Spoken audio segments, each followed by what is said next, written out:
Well, it's happening because of the current dreadful situation of international terrorism, which we believe is being sponsored by several states. Saudi Arabia, some of the Gulf states, Pakistan, are, we believe, training and financing Islamic fundamentalist and terrorist organizations.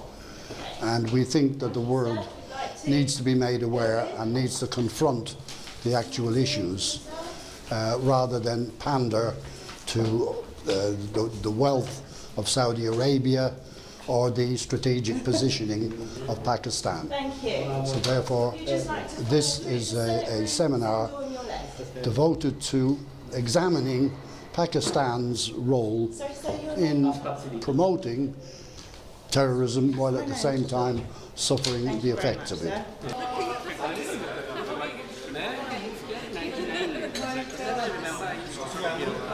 A little bit of white Christmas or something like that, and cold. This time around September, definitely, you know, cricket season खत्म हो जाता है.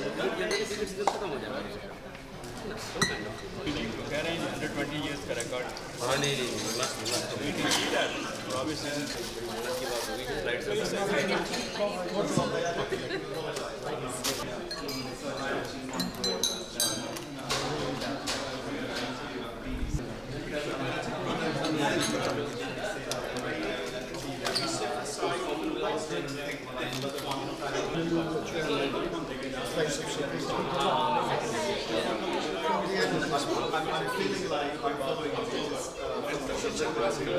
Yes, my name is William Crawley. I'm a Senior Research Fellow at the Institute of Commonwealth Studies, based here in the University of London. And we are here in the Senate House room of the University of London.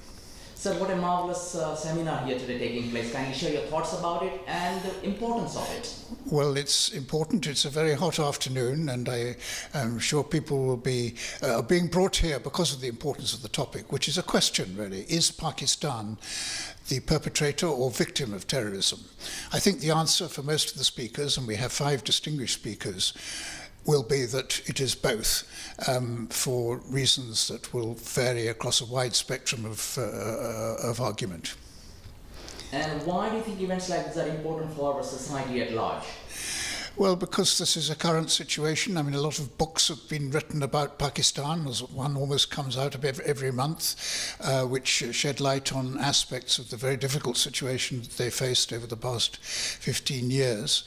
And different interpretations of it. It's very important to us in Europe, in Britain, where acts of terrorism have either been committed or anticipated, and it has had an effect on the Muslim and Pakistani communities in Europe, in Britain, and in the United States, which has not always been something to welcome.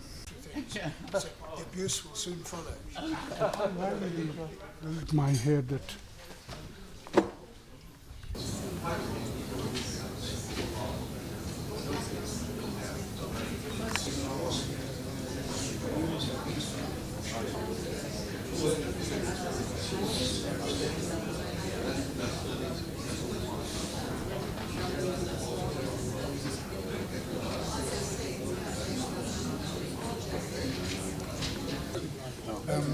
You come Sit there somewhere. Prashad's name on it? Yeah. Doesn't matter. Skype. Well, you're not in the beam. Are you sure? Sit here for the time.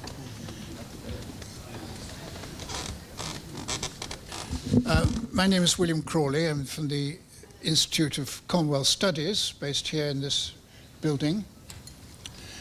And welcome to you all this very hot, I perhaps should call it a Pakistani summer afternoon, if it were not for the fact that the Indian summer is usually attributed to the Native American Indians rather than other Indians. So not appropriate, but a very hot afternoon. I hope we won't. I hope we will survive it. I'm really grateful to you all for coming. This seminar is sponsored jointly by the Democracy Forum in a process of continued collaboration with the Henry Jackson Society. The Democracy Forum and its associated monthly news journal, Asian Affairs, has held a number of seminars on issues of insurgency and terrorism in South Asia. The Henry Jackson Society was founded in Cambridge University in 2005 and named after the late US Democratic Senator Jackson, in his day an influential internationalist. In 2009, the Henry Jackson Society became the secretariat of two all-party parliamentary groups for transatlantic and international security, based in the House of Commons. It may be described as an activist research organisation, has a record of supporting interventionism in defence of democratic freedoms, quite a controversial policy. Earlier this afternoon, I think I'm right in saying, it launched a new report at the House of Commons on Europe's Islamist terror networks. Is that right? I wasn't there. You weren't there. One of our speakers, Kyle Orton, is a research fellow with the Henry Jackson Society, and he'll be speaking to us later. The topic on which we're going to focus at this seminar is put as a question. Is Pakistan a victim or perpetrator of terrorism? The question mark is important and features in the titles chosen by several of our speakers. I think it's fair to say that for most of them, the short answer to the question will be both. There can be little dispute that Pakistan has suffered tremendous loss of life, both of civilian and military, as a result of acts of terrorism. The other element of the title that I'd like to emphasize is that it is Pakistan rather than Pakistanis that is the subject of the question. Acts of terror have certainly been committed by Pakistanis, just as they have by Saudis. Look at 9/11. But the involvement of state institutions in both cases is a more complex issue, which our speakers will surely help to clarify. Now, we have 5 distinguished speakers, all of them familiar with South Asia and experts in their field. We will allow a short time for questions after each 15-minute presentation and keep a longer space for general discussion at the end. Christine Fair, who is due to address us first, unfortunately was unable to get here from Washington, but she is, we hope, online, and we will try and connect her now. Christine Fair, I'm William Crawley. I've just done a short introduction to this seminar. I know you're a very familiar guest and very nice to see you back. I'm sorry you're not here in person. There were people who were keen to meet you as well as to hear from you. I was just explaining that we have 5 speakers, all of them familiar with South Asia and, like yourself, experts in their field. We'll allow a short time for questions after each 15-minute presentation. I don't know how long you're able to stay with us on Skype, but after your presentation, I hope you'll be able to take some questions. And there will be time for a longer time for general discussion at the end. Before I ask you to speak, I'm going to introduce you.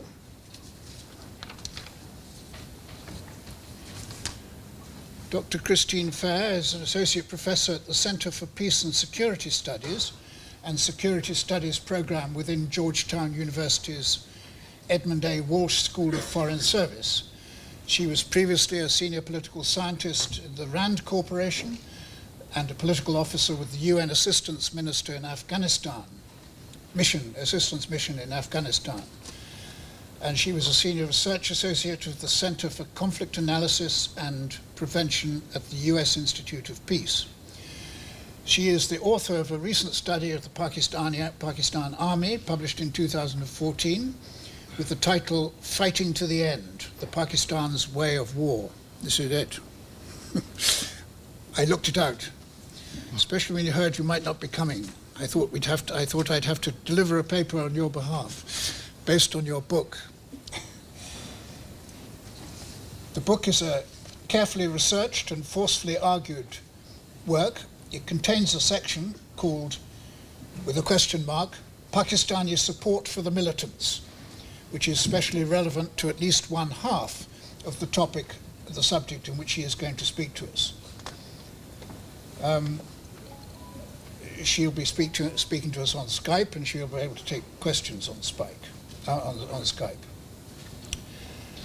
In her book, she explores, and particularly that section that I've referred to, she explores the connection between Pakistan's nuclear policies, the development of its nuclear capacity, and Pakistan's relationship with proxy organizations and other activist organizations, militant organizations, which have been operating in India.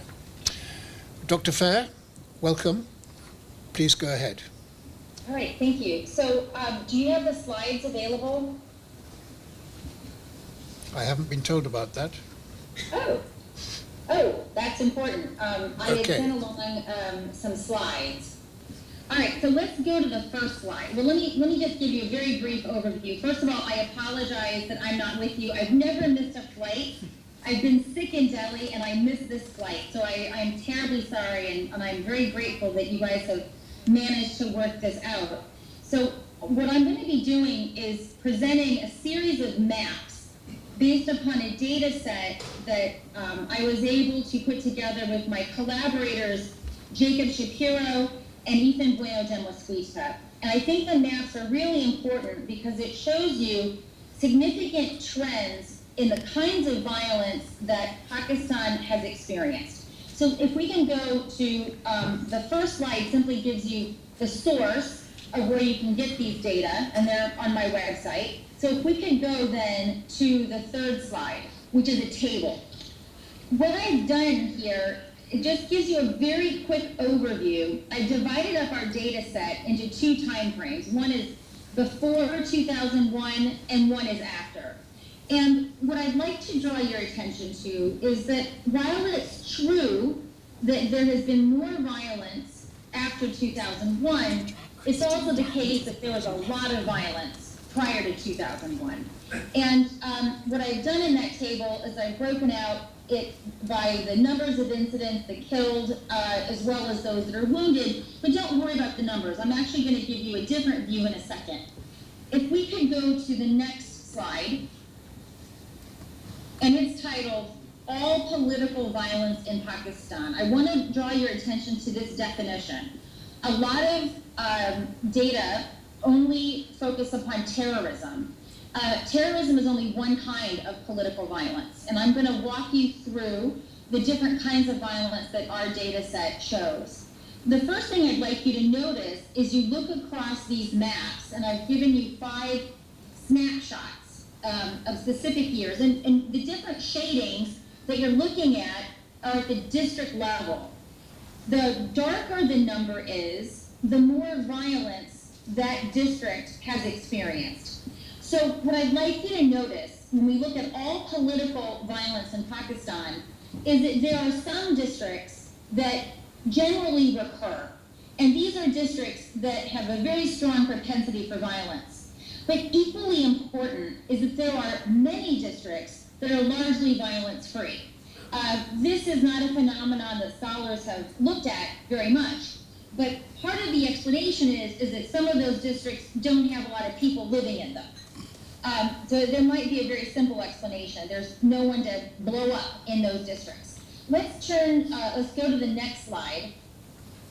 The next slide focuses upon sectarian violence. And what we mean by sectarian violence, this is the violence where largely Deobandi groups, I think it's very important that we give them a name, Deobandi groups are targeting Shia. They also target Ahmadis. We're going to include in a different slide communal violence, which is violence against non-Muslims. But again, I'd like to draw your attention to the fact that there are very specific districts that recur when we're talking about sectarian violence. It is not a phenomenon that exists all across the country.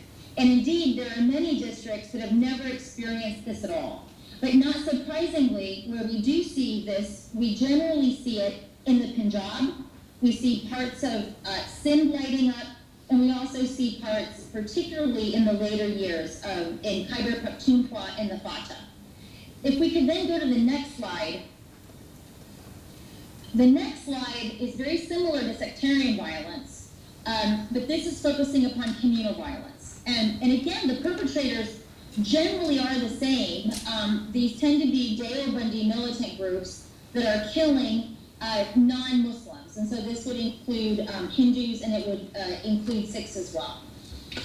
On the next chart, the next slide, we present data on ethno-nationalist violence. Now, this, although when we talk about Balochistan, tends to take up a lot of media, again, what you see with respect to ethno-nationalist violence, it's very, very localized. Now, one thing I will say, there's likely to be a lot of underrepresentation in these data because coding for this is quite difficult. We could only call something ethno-nationalist if there was something in the event that caused us to do so.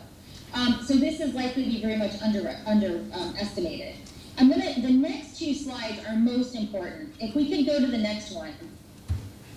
And this is called terrorist violence. And of course, many of the other kinds of violence I just talked about will be subsumed in here. The next two slides, the biggest distinction is the target. Terrorist violence, by definition, focuses upon killing non-combatants. So all of these folks saying that terrorists are now targeting non-combatants, those people are out to lunch, I don't know where they've been. Terrorists, by definition, target non-combatants, that's what they do. So the next slide, terrorist violence in Pakistan. Again, we see similar districts recurring across time, and we also see districts that are relatively free. So the idea that before 2001 Pakistan was free of terrorism is simply a canard that some people like to report. The next slide, though, is very, very different. The next slide focuses on what we're calling guerrilla violence. This is actually a new phenomenon in Pakistan, and thus the title of my talk. And you can see in the chart that I presented here where these things are happening. What I want to draw your attention to is a particular Pakistani story that Pakistan is a victim.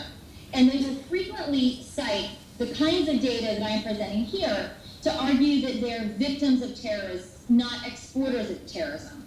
Well, there's a really important story behind this chart that you're looking at. The most important perpetrator of this violence is the Tehreek-e-Taliban in Pakistan, or the TTP. What I really want you to understand is that there would be no Pakistan Taliban had there been no Afghan Taliban, had there been no Jaish-e-Mohammed, had there been no Lashkar-e-Jhangvi, had there been no Harkat-ul-Ansar, had there not been a Harkat-ul-Mujahideen, and a Harkat-ul-Jihad-e-Islami. These groups all have one thing in common. They are Deobandi. They share an architecture of madrasas and mosques. They have a political party, which is the JUI and its various factions that have given them cover, particularly when that political party was in power during the Musharraf regime in KPK, and it was partly, a partner in power in Balochistan.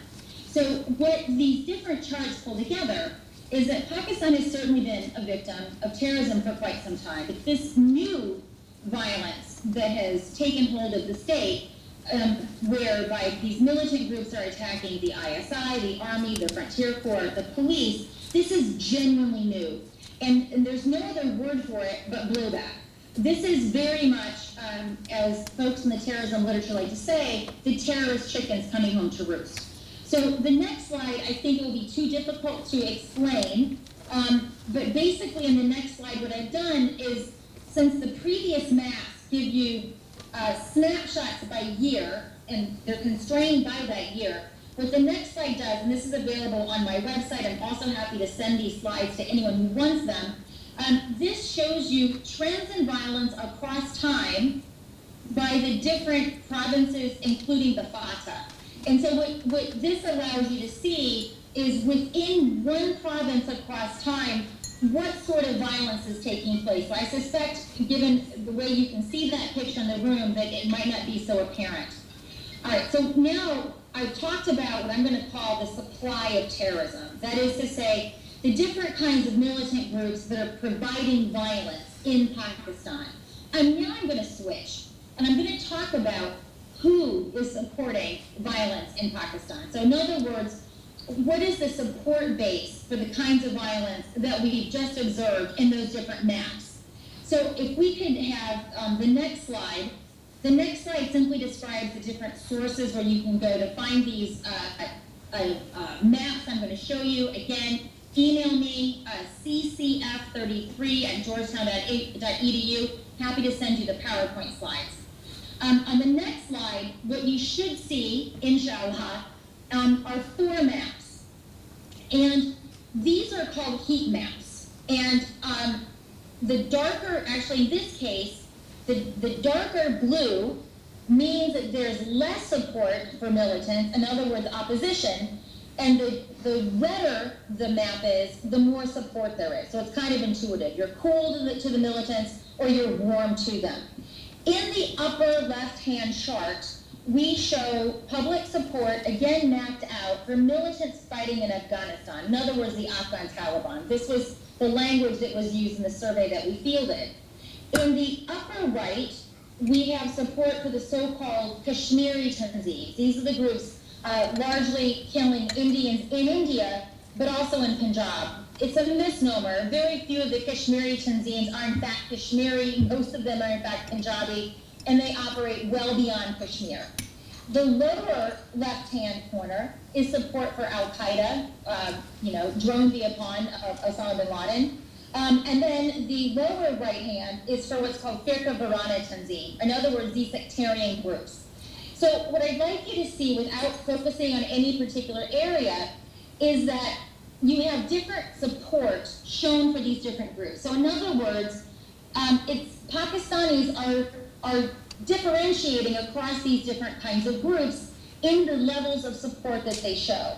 But the one thing I do want to draw your attention to, in all of these maps, the place that has the greatest support for all of these groups is actually the Punjab. And that's the takeaway. When we're looking at support for militancy in Pakistan, the biggest bastion of support for this is coming from the Punjab. I'm happy to talk about why that is. It has a lot to do with partition and those narratives of violence. It has a lot to do with the co-location of militant groups with the military. So I'd like to remind you that the vast majority of Pakistan's military infrastructure is also in the Punjab. So this is not a situation of we don't have the power. This is definitely a situation of we don't have the will. Okay, so let's turn to the next slide. There's no maps here, so I'm going to walk you through it.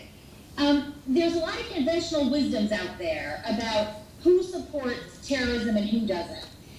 The most enduring story is that poor people support terrorism. And I'm here to tell you, I've done countless surveys on Pakistan with different kinds of colleagues using different sampling techniques, and we come to the same story. The poor people in Pakistan dislike these groups the most. The poor people who live in cities, in fact, dislike them most of all. And the reasons for that, and we have evidence to show this, is that they're the ones who are disproportionately affected by the violence. In contrast, we find most support for these groups coming from middle class and above, who are well educated.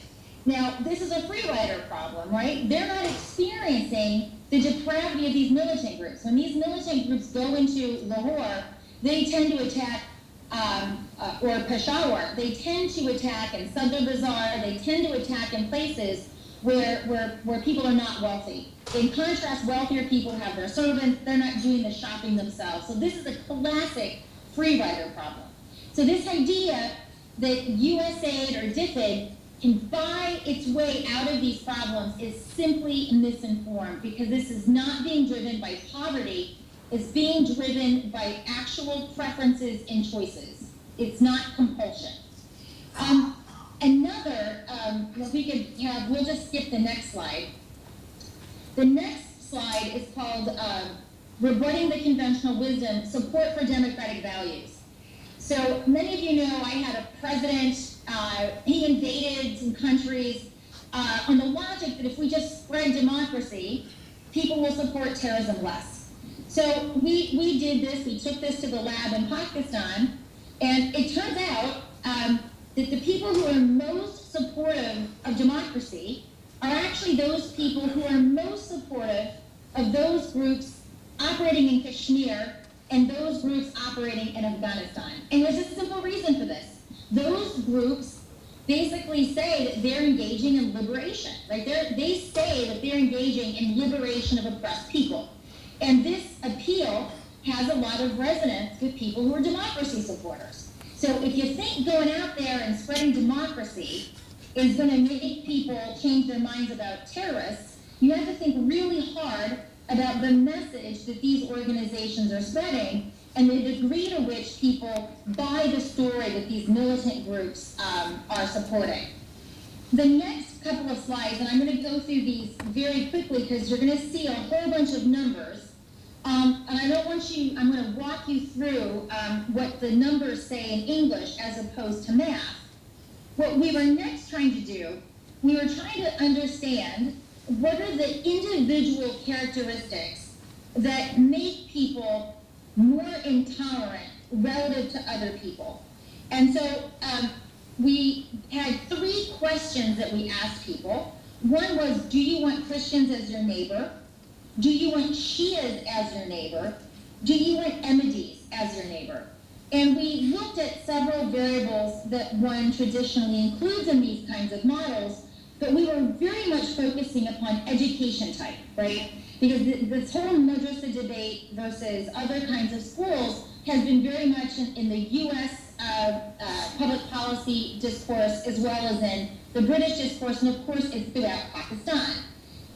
I'm going to walk you through some of the key findings. And don't worry about the math that's on the next chart. I'm happy to share it with you. The first thing that's really important when we look across these measures of intolerance is that in most cases, but not all, those who attend a private school are more tolerant than those who did not. The only exception to that story is about Ahmadis. So Ahmadis are pretty much not wanted by neighbors by anyone. But for the other groups, private school attendance is associated with more tolerance.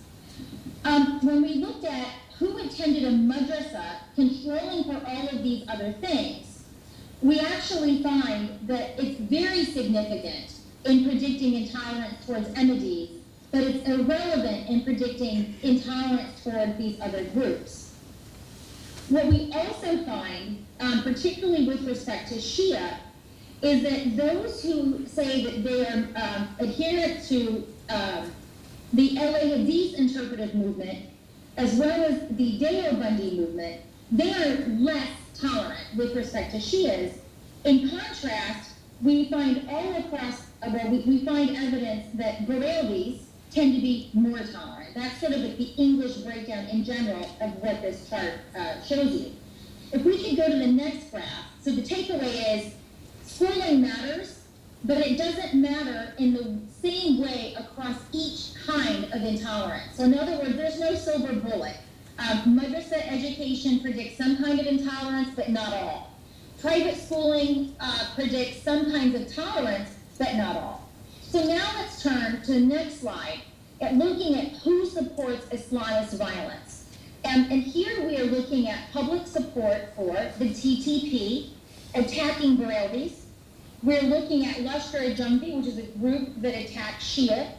And we are also looking at support for the Pakistani government and its policy of negotiations and appeasement of the Pakistani Taliban. The next chart, again, it shows you a bunch of numbers, but let me walk you through what this actually means. In this case, we find that people who attend a madrasa are actually more likely to support both kinds of violence, and they're more likely to support the government's policies of negotiating and engaging in peace deals with the Taliban relative to those who did not.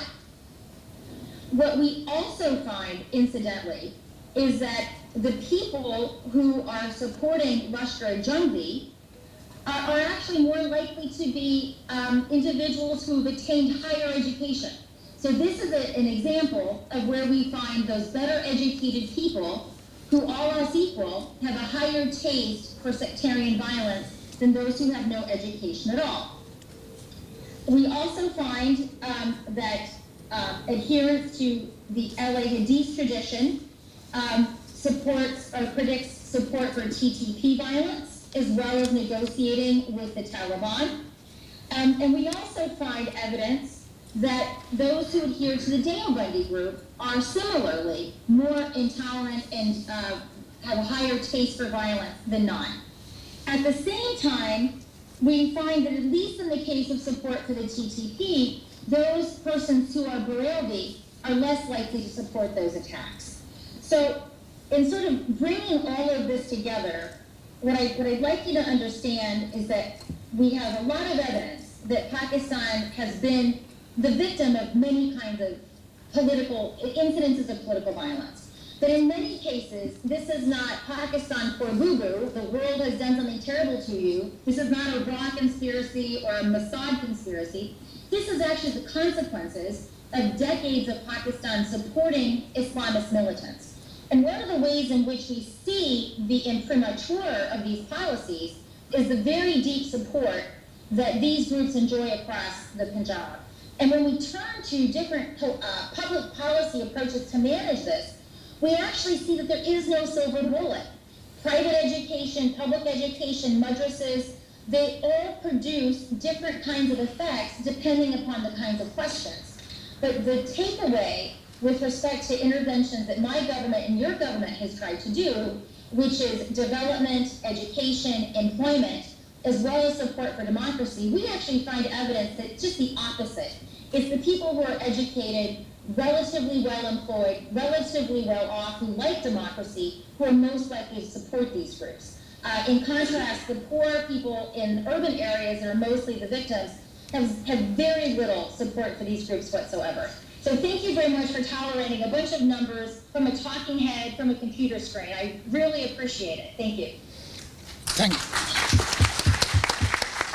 Thank you very much, Christine. It's a very interesting presentation. I've never seen that degree of authoritative detail about different groups and the attitudes that they display. I'm sure this will have generated a lot of questions. We have quite a short time, but yes. My name is Mushtaq Bashari. Can I ask Dr. Christian Fair, was there any violence before 1977 in Pakistan, and who drove the society from a tolerant society, which I grew up in, to an intolerant society which we live in today? Did you get that? No, I didn't get it. Was there any terrorism, extremism in Pakistan before 1977? Was there any extremism and terrorism in Pakistan before 1977 is the question. So, of course there was. I mean, we know from the 1950s there were massive anti-Ahmadi riots, and in fact the army had to be called out into the Punjab. We also know that there had been chronic unrest in the Sindh, NWFP, and Balochistan. So it's absolutely the case. But I'm interested in your timing of that particular year. Do you have a particular event? But no, I mean, Pakistan has experienced violence really, shuru se, from the earliest years that the state came into existence. My particular question was toward 5th of July 1977 when General Ziaul Haq took over. Before that, there was no extremist element who killed Shia or Sunnis. It was only communal, which you mentioned in 1950. And second question was why the society from a very progressive liberal changed into an intolerant society which we live in today. Did you hear that? The question relates to Ziaul Haq's accession to power as being the turning point. I want to really put the nail in the coffin on this canard that Ziaul Haq did this. In my book, I go through all of the Pakistan military writings, really from the origins of the state. And despite the fact that Ayub Khan has the reputation of being a secularist, a womanizer, and a boozer, he actually began this. It was under Ayub Khan's tenure that he aligned Pakistan's school curriculum with the so-called ideology of Pakistan.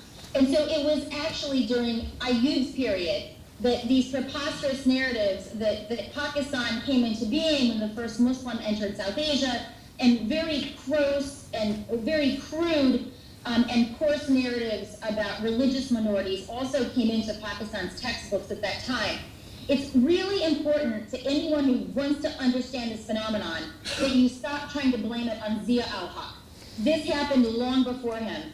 And in fact, Zulfikar Ali Bhutto took some of the most aggressive steps that brought Pakistan to the brink of this. It was Zulfikar Ali Bhutto who actually declared Ahmadis to be non-Muslims. And once you did that, you opened up the sluice gates for them to be killed with impunity. You're doing everyone a disservice if you continue this hoax that this somehow began with Zia al-Haq. This goes much farther back. And I'm actually going to argue, and I have argued elsewhere, that the origins of this intolerance begins with the two-nation theory itself. The very ideology of Pakistan is othering, that certain people can't live together, and that's nonsense. And the second thing that Pakistan did that put it on this trajectory of intolerance was the Objectives Resolution. And these things happened before Zia al-Haq could even imagine that he could have had the opportunity to run and ruin this country. We have a lot of hands raised and very little time. I'm going to take 3 questions together and then put them to you. I'll try and summarize them if you can't hear them. Yes, please. Thank you so much. My name is Kamburi Bar and I am a journalist from Prime TV. Christine, thank you sir, very much for this very enlightening presentation you've just given. My question is, we normally attribute this whole thing, this militancy in Pakistan, to the military policies, but I would also like you to throw some light on the civilian government and their role, because in 2007-2008, it was People's Party which gave this Nizam-e Adl to PDP in Sawat, Sufi Muhammad. Then we know that TMLN, the current ruling party, has been accused of harboring these elements within Punjab, which is their ruling base. And then recently, Pakistan, Tehreek-e-Insaf, the party ruled by Imran Khan, gave this. Please, can you make your question short, because I'm not going to be able to relay all. Give us some understanding of the role of civilians in this equation. That question, the first question, Christine, is whether you have something to say about the role of civilian governments in stirring up communal violence as opposed to military. But just keep that for a moment. I'm going to take 2 more questions. Yes, please. Hello, hello, Christian, nice to see you.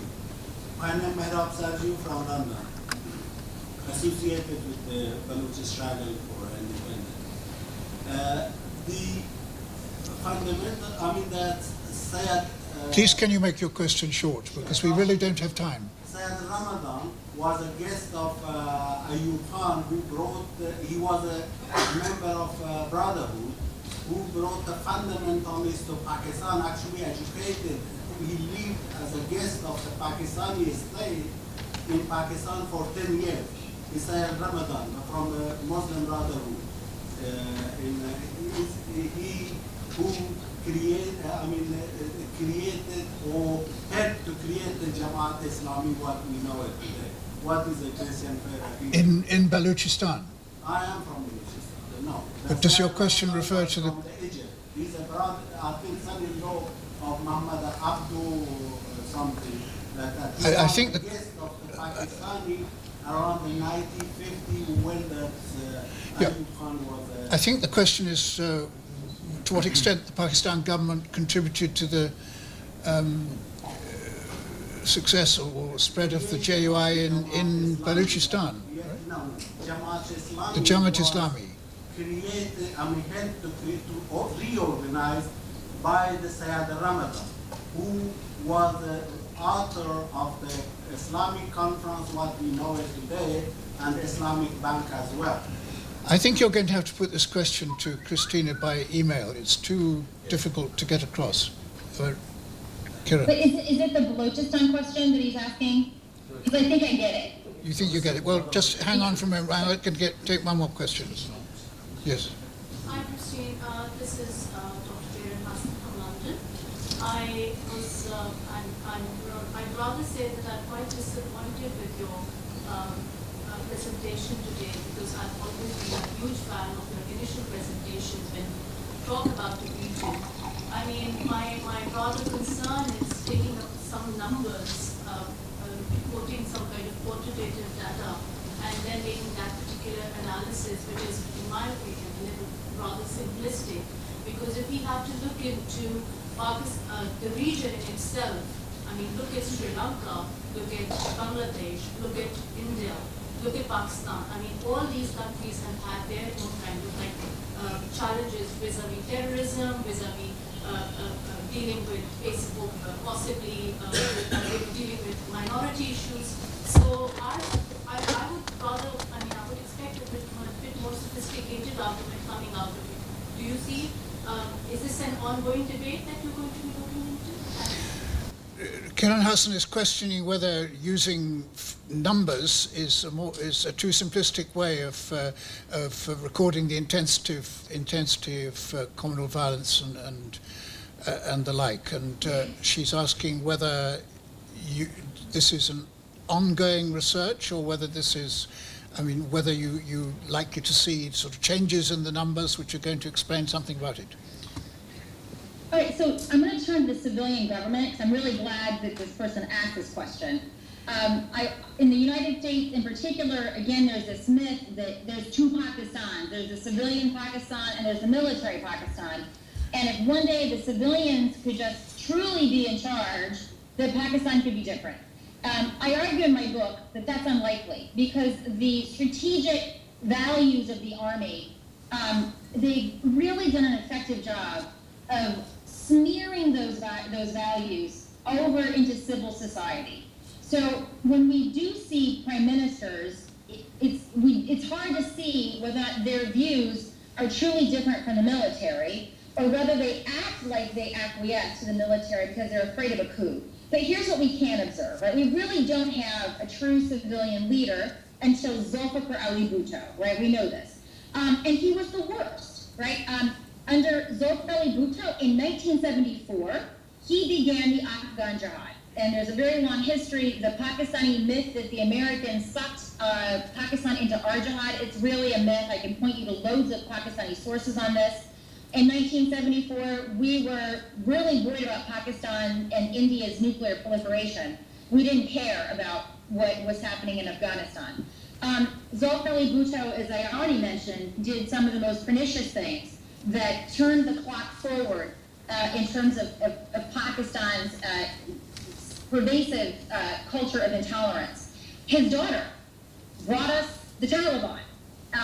She in fact brought all of her father's Taliban, well, they weren't Taliban at the time, but her father had a whole series of fellows, including Nasrullah Baba, who managed his Afghan policy and his jihad policy. So she brought all of these fellows back en suite, and she brought the Taliban. Though she herself is Shia, she went into political alliances with the anti-Shia SSP and the JUI, another anti-Shia political party, for no other purposes than cobbling together enough votes to be in power. And needless to say, her son continues to espouse this nonsense that Kashmir Pakistan banayega. And he says it in really bad Punjabi, which I think is kind of weird. And in fact, it was Zulfikar Bhutto